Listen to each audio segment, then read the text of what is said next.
Hello my dear students, I hope you all are keeping good and learning regularly. In the last lecture we completed Kingdom Monera. Now today we are going to see Kingdom Protista of biological classification, that is chapter 2.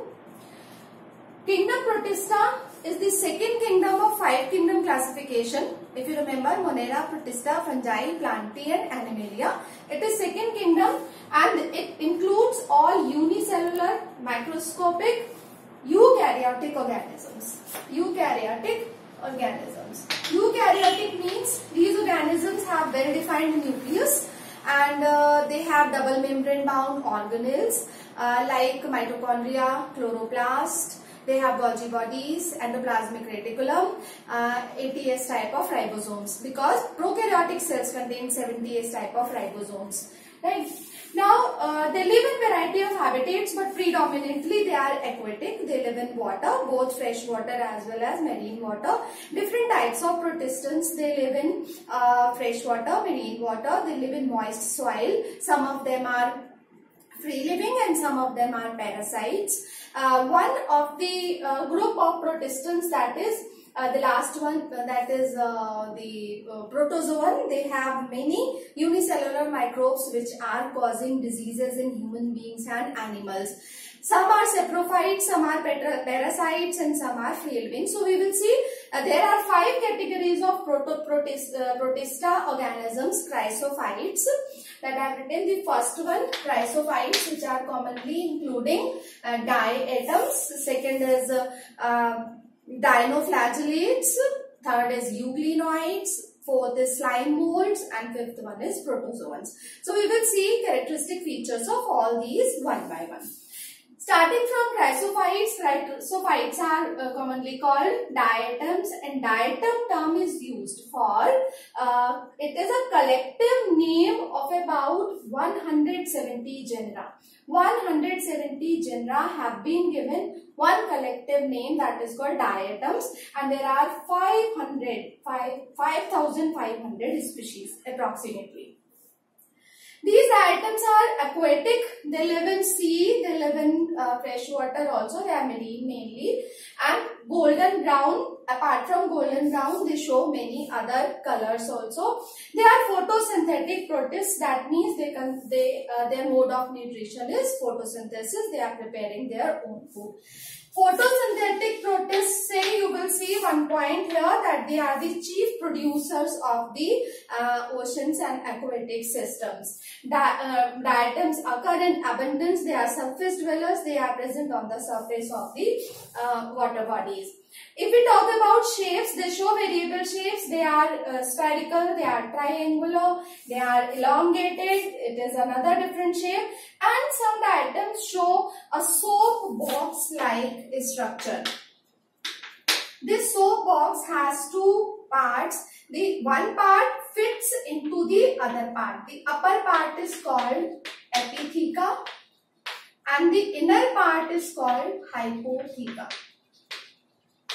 The outermost covering in all these members is a cell wall. Cell wall, very important feature of diatom. Cell wall, it is made up of silica. Silica is an indestructible material, and when these diatoms die, they keep accumulating on the bottom of the water body and they form a diatomaceous earth. This diatomaceous earth has a gritty material which is used in the preparation of the polishes, and it is also of some industrial value. These diatoms do not have flagella and they show gliding movement. So these are the all important features of diatoms. Now we'll see the second one is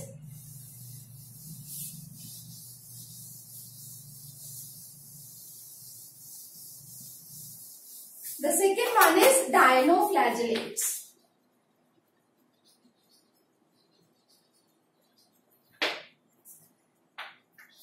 Dinoflagellates, these organisms are planktons actually.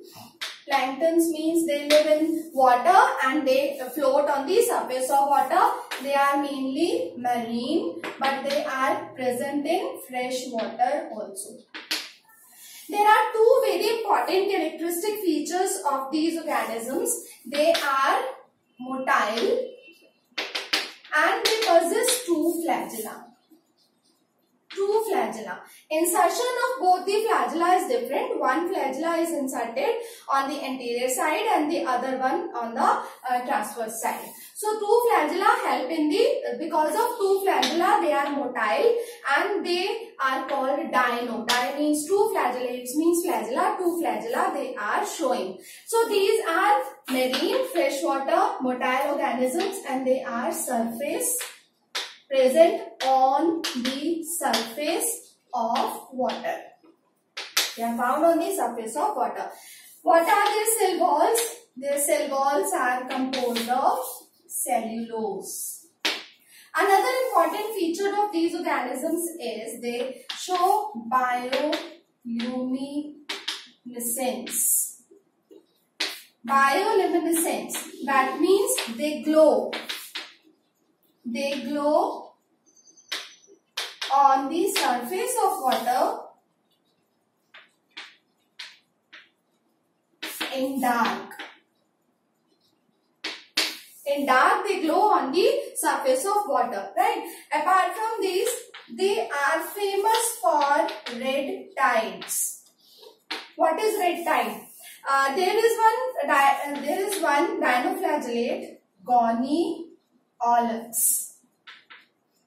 Goniolus. It is a unicellular dinoflagellate. It grows in abundance on the surface of water that it makes the surface to appear red. So that red surface, because of that red surface, it is called red tides. This red tide is very, very harmful because Goniolus produces toxins. Toxins are poisonous chemicals produced by Goniolus and this will cause death of the aquatic animals. It is mainly responsible for mortality of the animals living in water. Right? Now, apart from this, these dinoflagellates, they consist of a cell wall composed of cellulose that I have told you. They has got pigments. Some pigments. Those pigments are chlorophyll A, chlorophyll C, beta carotenes and some xanthophylls also. So because of the presence of chlorophyll A and C, they are able to produce their own food. Right? So this is all about dinoflagellates with two flagella, bioluminescence, red tides and cell wall made up of cellulose and these pigments. These are the four most important distinguishing features of dinoflagellates that you have to prepare for a 2-mark question. Another group, protistans. Third one are euglenoids.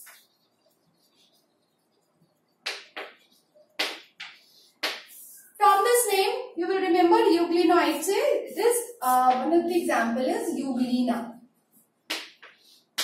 Euglena is considered a connecting link between plants and animals because it has some characteristics of plants, like it consists of chloroplast, and with the help of chloroplast it can perform photosynthesis like plants, and when there is dark it can act as a saprotroph. That means it is having heterotroph mode of nutrition in the absence of sunlight.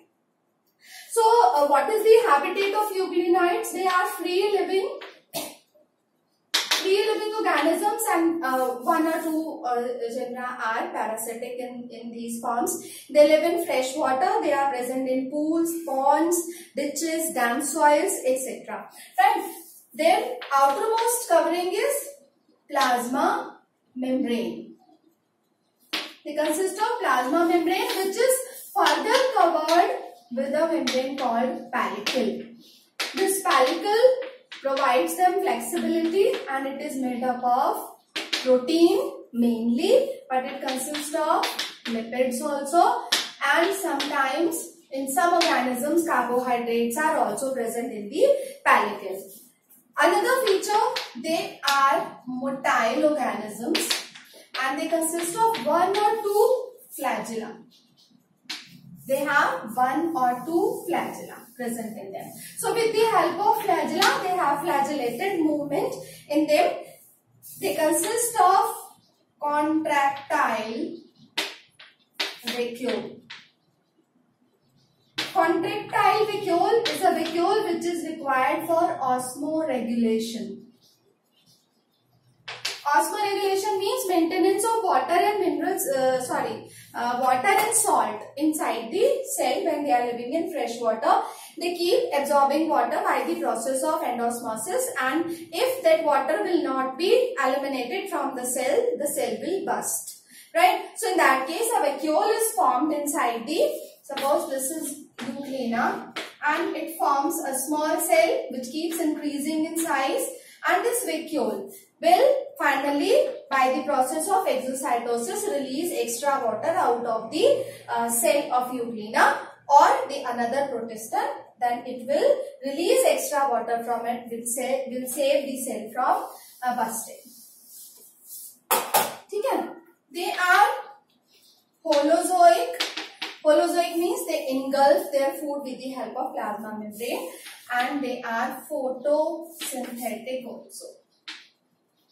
Photosynthetic mode of nutrition. I'm discussing here only this distinguishing important features of each group. Otherwise, they all are eukaryotes and they share some common characteristics. That is, their nucleus is well defined with DNA, with nuclear membrane, with the nucleolus, and double membrane boundary structures like mitochondria, Golgi bodies, endoplasmic reticulum, ATS type of ribosomes. They all are present in all eukaryotic protista cells. Right? What is their mode of division? That is, they are dividing by binary fission mainly.